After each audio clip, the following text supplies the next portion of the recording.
विचारायचा कोण प्रश्न? धाराशिवमध्ये शिवसेनेचा ठाकरेंच्या ओके पॅटर्न चर्चा सगळी काय होती. ओमराजे जात आहेत, कैलास पाटलांची भूमिका काय?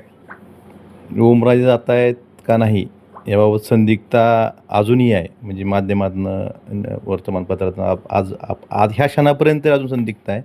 आणि आमचा पक्ष एकसंघ राहावा हा प्रयत्न माझा कालही चालू होता आणि शेवटपर्यंत राहणार आहे. काय करतात प्रयत्न नेमके? मी त्यांचे संपर्क करण्याचा प्रयत्न करतो आहे, पण संपर्क होत नाही. पण निश्चितच मी संपर्क करून असं काय होणार नाही. आमचा पक्ष जसा पहिला होता जिल्ह्याचा तसाच एकसंघ राहावा यासाठी प्रयत्नशील आहे. शेवटचं बोलणं तुमचं कधी झालं, काय झालं?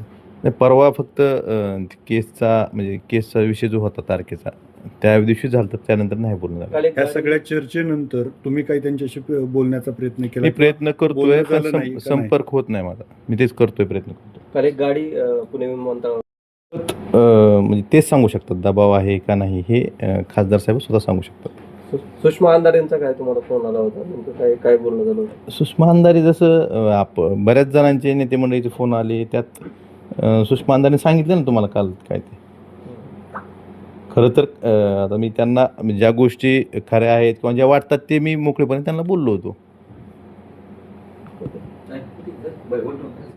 गाडी असेल तर मग आरसी बुक दाखवा तुम्ही, कोणाच्या नावावर आहे असली चांगली गोष्ट आहे. असं काही म्हणजे हवेतल्या गप्पा मारत जाऊ नका. कोणाच्या नावावर गाडी होती काय होती, मग आरसी बुक कळतं ना. तुम्ही एखादी गोष्ट बोलण्याआधी त्याची खात्री करत जावा. असले तर तुम्ही आरसी बुक दाखवायला पाहिजे होतं. ही गाडी तिथं होती, हे त्याचे व्हिज्युअल, हा तुमचा त्या नाही मग दाखवा ना म्हणा. त्या गाडीचा नंबर सांगा, मग त्यानंतर त्या गाडीचं आरसी बुक दाखवा. आता ऑनलाईन कुठल्याही गाडीचं कुणाच्या नावाला कळतं. काही तुम्ही चुकीच्या गोष्टी माध्यमांमधून पसरू नये.